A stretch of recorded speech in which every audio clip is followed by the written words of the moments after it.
नमस्कार, news India एक बार फिर हाजिर है ग्राउंड रिपोर्टर के साथ। इसमें हम आपको बताएंगे हर खबर की जमीनी हकीकत, वो भी ग्राउंड जीरो से। देखें आज की बड़ी खबरों की ग्राउंड जीरो रिपोर्टिंग।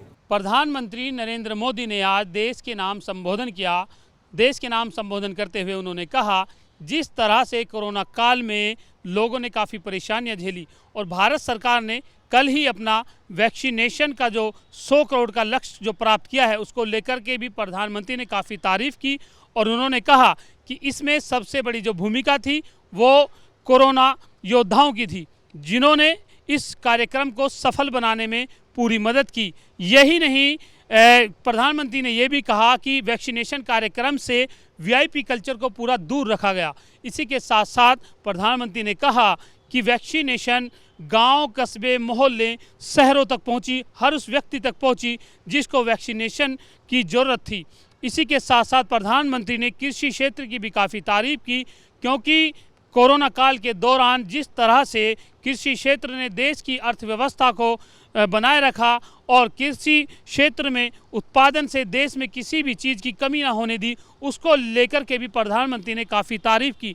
हालांकि प्रधानमंत्री ने इसी के साथ साथ ये भी कहा कि इस कोरोना काल के दौरान जिस तरह से लोग जो है काफ़ी परेशान रहे और सरकार ने उस पूरे जो कोरोना काल था उसको पूरी तरीके से टैकल किया, हैंडल किया, उसके लिए सभी लोगों का धन्यवाद किया। इसी के साथ साथ उन्होंने कहा कि पहले भारत के लोगों को विदेशी वस्तुओं की तरफ देखना पड़ता था, लेकिन आज मेक इन इंडिया का जो सपना प्रधानमंत्री ने जो देखा और उसको लेकर के उन्होंने कहा कि आज हम दूसरे की वस्तुओं पर निर्भर नहीं हैं।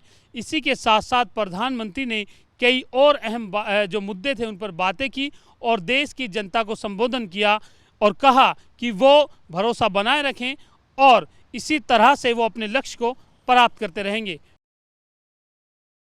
पेट्रोल डीजल की बढ़ती कीमतें थमने का नाम नहीं ले रही हैं।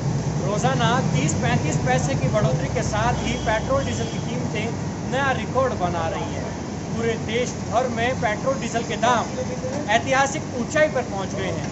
आज दिल्ली में 35 पैसे की बढ़ोतरी हुई है पेट्रोल और डीजल के दाम में। बढ़ोतरी के बाद पेट्रोल की अगर बात करें तो पेट्रोल 106 रुपये 89 पैसे के दाम से आज दिल्ली में बिक रहा है, तो वहीं डीजल 95 रुपये 62 पैसे के दाम से आज दिल्ली में बिक रहा है। 35 पैसे की बढ़ोतरी के बाद पेट्रोल डीजल के दाम हमने आपको बताए, लेकिन लगातार दिन प्रतिदिन पेट्रोल डीजल के दामों में बढ़ोतरी हो रही है, जिससे आम आदमी पर सीधा असर पड़ रहा है। आम आदमी की रसोई भी डगमगा गई है, क्योंकि जब जब डीजल के दाम बढ़ते हैं तब खाद्य पदार्थों में बढ़ोतरी होती है, फ्यूल चार्ज बढ़ जाता है, ट्रांसपोर्ट ड्यूटी बढ़ जाती है। ऐसे में आम आदमी पर इसका सीधा असर पड़ रहा है। महंगाई का बोझ बढ़ रहा है, लेकिन इसमें कमी होगी ये फिलहाल नज़र नहीं आता, क्योंकि अंतर्राष्ट्रीय बाजार में क्रूड ऑयल, कच्चे तेल के दाम भी लगातार बढ़ रहे हैं। ऐसे में आम आदमी की मांग यही है कि जल्द से जल्द पेट्रोल डीजल के दामों में कमी हो, ताकि वे अपना जीवन यापन सुचारू रूप से कर पाएँ। सबसे बड़ी चुनौती उनके सामने त्योहारी सीजन में भी है कि किस प्रकार से वो कंट्रोल कर पाएँ, अपना जीवन यापन किस प्रकार से कर पाएँ, त्योहारों को किस प्रकार से सेलिब्रेट करें, यह भी उनके सामने पेट्रोल डीजल की बढ़ती दामों के बीच एक बड़ी चुनौती बनकर उभर रही है।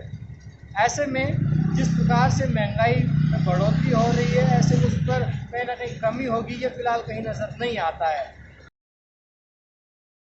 देर रात लंबे समय तक वार्ता हुई। लगभग आधे घंटे तक एक बंद कमरे में उन लोगों ने वार्ता की, जिसमें कि उत्तर प्रदेश के मुख्यमंत्री से संघ प्रमुख ने बहुत से मुद्दे पर जानकारी हासिल की। मसलन अयोध्या में बन रहे राम मंदिर और उत्तर प्रदेश में 2022 में चुनाव को लेकर उन्होंने पूरी जानकारी ली। यहाँ संघ प्रमुख 2 दिन तक अयोध्या के प्रवास पर थे, जहाँ पर कि उन्होंने बाकायदे रामलला के दर्शन भी किए और वहाँ पर बन रहे जो राम मंदिर के कार्यों का भी निरीक्षण किया। साथ ही वहाँ पर लगे साधु संतों से भी उन्होंने मुलाकात की है। उत्तर प्रदेश के मुख्यमंत्री के साथ ये वार्ता उत्तर प्रदेश के और साथ ही संघ प्रमुख के बीच में हुई एक बहुत बड़े मंथन को भी देखा जा रहा है। तमाम जो उत्तर प्रदेश में अभी राजनीतिक घटनाक्रम हुए, चाहे लखीमपुर खीरी का कांड हुआ हो या फिर तमाम ऐसे घटनाक्रम जिसमें कि प्रियंका वाड्रा और अखिलेश यादव की बढ़ती हुई लोकप्रियता से भी संघ प्रमुख कहीं न कहीं इससे हताश थे। अब सवाल ये होता है कि क्या संघ प्रमुख यहाँ पर कौन सा ऐसा मंत्र देकर जा रहे हैं उत्तर प्रदेश मुख्यमंत्री को, जिससे कि आने वाले 2022 की चुनाव में फिर से एक बार भारतीय जनता पार्टी किला फतेह करेगी। रोहित के साथ अभिनव पांडे, न्यूज इंडिया, लखनऊ। 2022 के चुनाव में एक बार फिर से सत्ता में आने के लिए भारतीय जनता पार्टी ने सामाजिक लोगों को एक साथ जोड़ने के लिए सामाजिक प्रतिनिधि सम्मेलन राजधानी लखनऊ में शुरू कर दिया है। ये सम्मेलन 15 दिन चलेगा और आज मुख्यमंत्री योगी आदित्यनाथ ने चौहान समाज के लोगों से बातचीत की। यहाँ पर ये प्रतिनिधि सम्मेलन आयोजित किया गया, जिसमें चौहान समाज के तमाम बड़े नेता और जो कैबिनेट मंत्री हैं वो शामिल हुए। ये सम्मेलन लगातार पिछले 5 दिनों से चल रहा है और 30 अक्टूबर तक ये सम्मेलन चलेगा और इस सम्मेलन को लगातार मुख्यमंत्री योगी आदित्यनाथ खुद आकर संबोधित कर रहे हैं, उनके प्रतिनिधियों से बात कर रहे हैं और 2022 के चुनाव में किस तरह से रणनीति बनाया जाए, जो समाज के लोग हैं वो अपने अपने क्षेत्रों में जाएं, वहां लोगों से बात करें और भारतीय जनता पार्टी की जो नीतियां हैं वो घर घर तक पहुंचाने का काम इसी प्रतिनिधि सम्मेलन के जरिए भारतीय जनता पार्टी के जो कार्यकर्ता हैं, जो नेता हैं वो कर रहे हैं। फिलहाल देखना ये होगा कि इसका लाभ कितना आने वाले 2022 के चुनाव में भारतीय जनता पार्टी को मिलता है। Neeraj Mishra, news India, Lucknow. उत्तर प्रदेश में विधानसभा चुनाव 2022 से पहले कांग्रेस की सक्रियता इस कदर बढ़ी है मानो उसने कसम खा ली हो कि हर हाल में उसे सत्ता में अपनी हिस्सेदारी, अपनी भागीदारी सुनिश्चित करनी है। इसी को लेकर कांग्रेस 23 अक्टूबर से 1 नवंबर तक प्रदेश में अलग अलग जगहों से 3 प्रतिज्ञा यात्राएं निकालने जा रही है। एक प्रतिज्ञा यात्रा वाराणसी से शुरू होगी जो रायबरेली में खत्म होगी, दूसरी बाराबंकी से शुरू होगी, बुंदेलखंड में खत्म होगी और तीसरी सहारनपुर से शुरू होगी और मथुरा में खत्म होगी। उत्तर प्रदेश विधानसभा चुनाव में कांग्रेस पार्टी 40% टिकट महिला उम्मीदवारों को देगी। ये कांग्रेस पार्टी की पहली प्रतिज्ञा है जिसका ऐलान प्रियंका गांधी ने खुद किया है। इसके बाद 6 प्रतिज्ञाएं और आनी हैं जिसका इंतजार है। कांग्रेस पार्टी ने उत्तर प्रदेश विधानसभा चुनाव में 40% महिलाओं को टिकट देने का वादा किया है, लेकिन अब संकेत ऐसे मिले हैं जिससे लगता है कि ये वादा सिर्फ उत्तर प्रदेश तक महदूद नहीं रहेगा बल्कि कांग्रेस इसे दूसरे राज्यों में भी लागू करेगी। प्रियंका के इस ऐलान ने पूरे देश की सियासत में खलबली मचा दी है और अब कांग्रेस पार्टी विपक्ष को घेरने के लिए इसे पूरे देश में लागू करने का मन बना रही है। Vivek Tiwari, news India, Lucknow.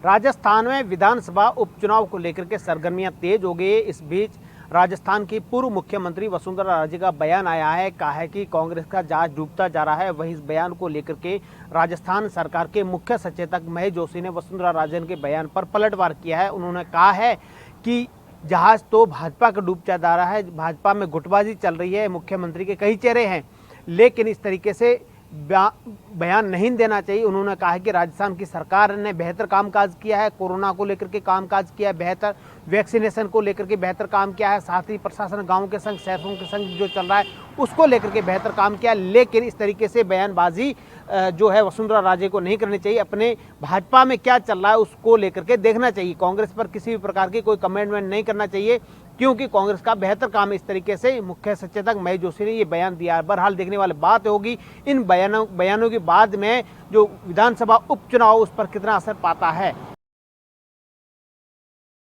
भूमाफियाओं द्वारा अपनी ही खेतों पर कब्जे के विरोध में समाधि लेने वाली प्रेमलता जी हमारे साथ मौजूद हैं। काफ़ी घंटे तक ये ज़मीन के अंदर ही रहीं, उसके बाद में अब प्रशासनिक अमला जगह है। यहाँ पर बड़े पैमाने पर राजस्व और पुलिस के अधिकारी पहुँचे और इनके खेत की पैमाइश भी कराई जा रही है। प्रेमलता से ही जानेंगे कि क्या ये पूरा मसला था और आपको समाधि लेने की क्यों ज़रूरत पड़ी? 4 साल से मैं अधिकारियों के चक्कर काट रही थी, जो बार बार आके मेरी दीवार तोड़ जाते हैं। खेत में लगवाती हूँ तो मेड़ तोड़ती हूँ, बनाती हूँ तो मेड़ तोड़ देते हैं। मैंने नपवा के दीवार JCB से खुदवाई और फिर जो कल आके जो सवरे भाई कर्नल अश्विनी कुमार, शांत कुमार, सुरेंद्र, गजेंद्र और जे प्रवीण, ये सवरे भाई ने मिल के भतीजे ने कल फिर मेरी बंद करा दी, तब वो समाधि लेनी पड़ी। मनी अब मैं तो मरूंगी बच्चन सब। तो इतने दिनों से आप अधिकारियों चक्कर लगा रहे थे? 4 साल से 4 साल कोई सुनवाई नहीं हो रही थी। अब यहाँ पर अधिकारी आए हैं, प्रशासन और पुलिस के भी अधिकारी हैं। उम्मीद है अब नाप कर रहे हैं, अब आए वही नाप कर रहे हैं खेत की।